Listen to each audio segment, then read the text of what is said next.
This is an essay called Fragments of a Forgotten Faith from 1917 by P. R. Grove, and it deals exclusively with an approach towards the British Druids that is distinctly Freemasonic in its scope and its attitude.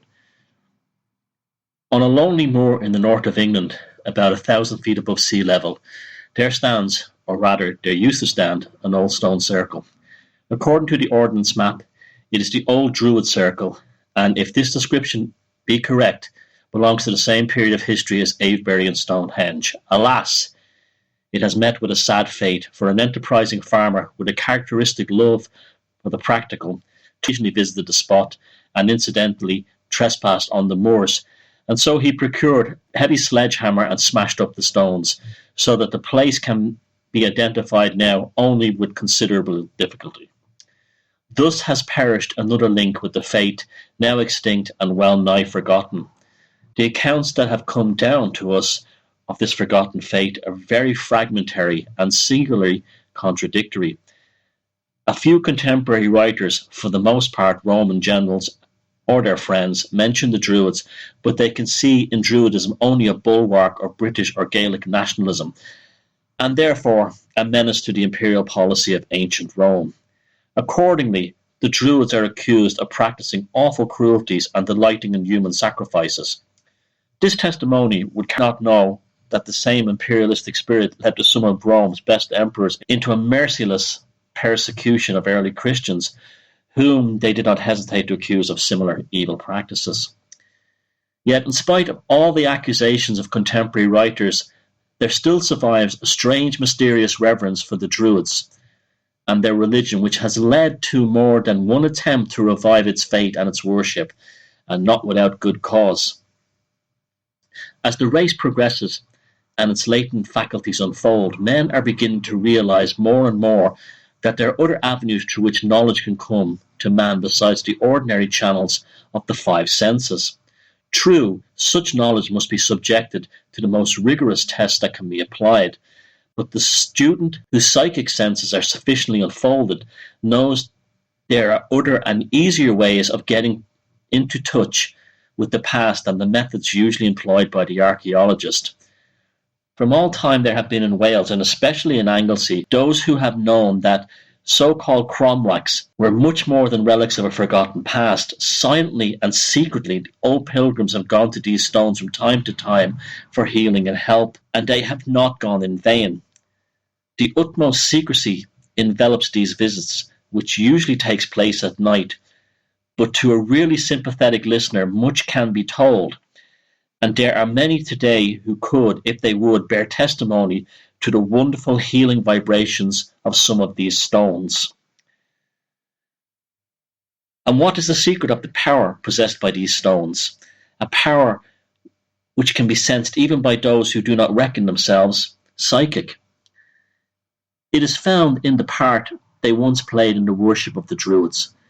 The conditions of life which prevailed on these islands in those far-off days were very different from what prevailed at the same time in, let us say, Egypt or India.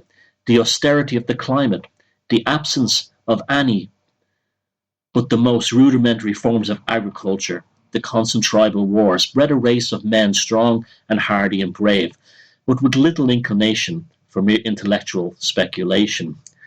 Their religion, like themselves, had to be intensely practical, and the Druid priesthood knew how to adapt their faith to the capacity and needs of their people. They taught them how to worship the one God, whom they called the Father Giver.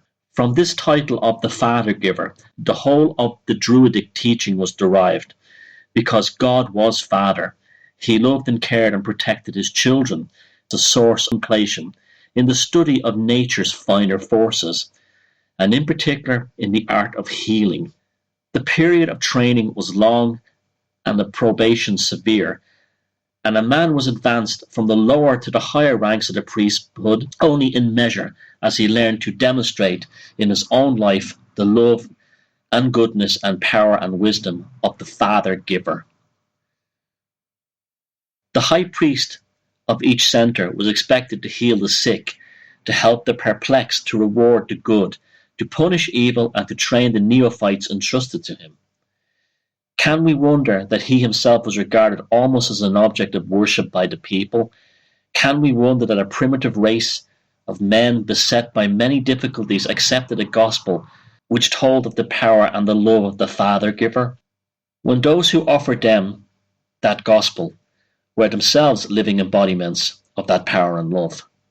Can we wonder that the very stones, many of them, are still permeated with the healing vibrations communicated to them long ago? The chief services were controlled by the moon and took place at the new and the full moon.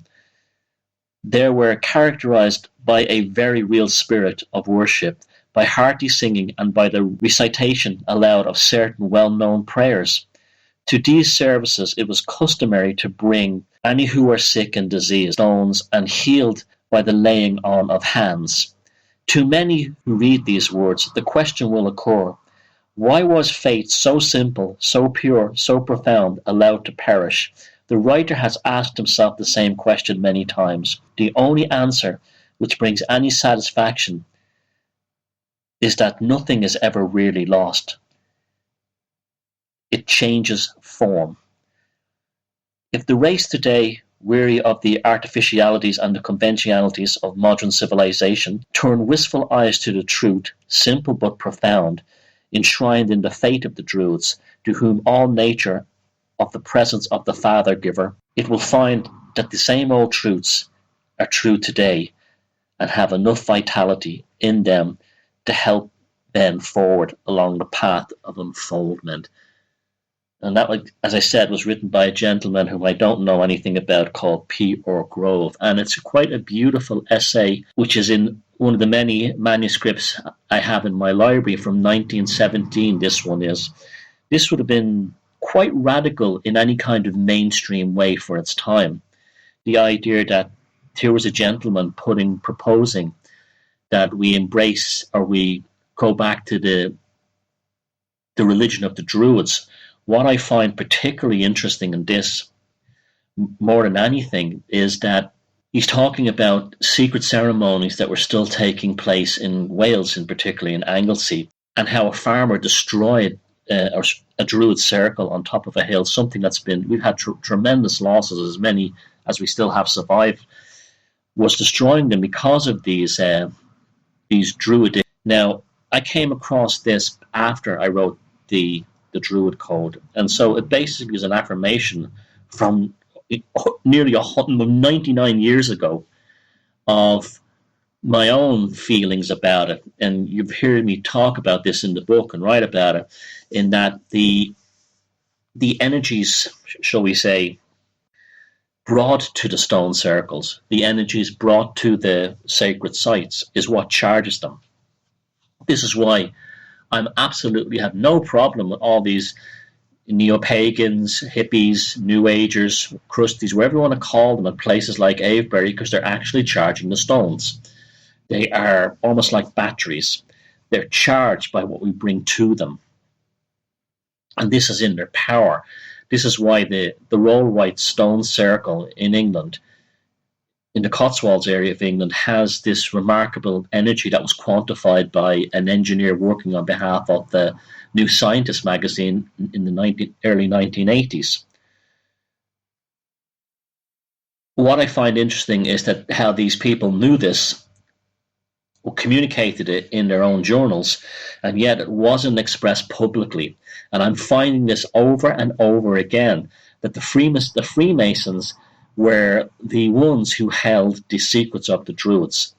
I explain in my own book, The Druid Code, how this came about, and offers up some proof for it. But here again, since my own book has been published, here's more proof, yet again, that we're dealing with something quite remarkable, and the story and the mystery just continues on. There's probably going to be enough new material for another book in the spirit of the Druid Code at some point in the future. It really is a remarkable time. Here's a man 100 years ago, 99 years ago, saying that humanity has reached this materialistic and commercial level, that Christianity just isn't doing it for us anymore. Maybe it's time to go back to what he referred to as the Father Giver. Now, I've not heard this expression before, and again, these are hints we get. The Father Giver is probably the term they used within the Masonic lodges for the Druidic aspects of their own higher power reverence. So that's it. Fragments of a Forgotten Faith by P.R. Grove from 1917.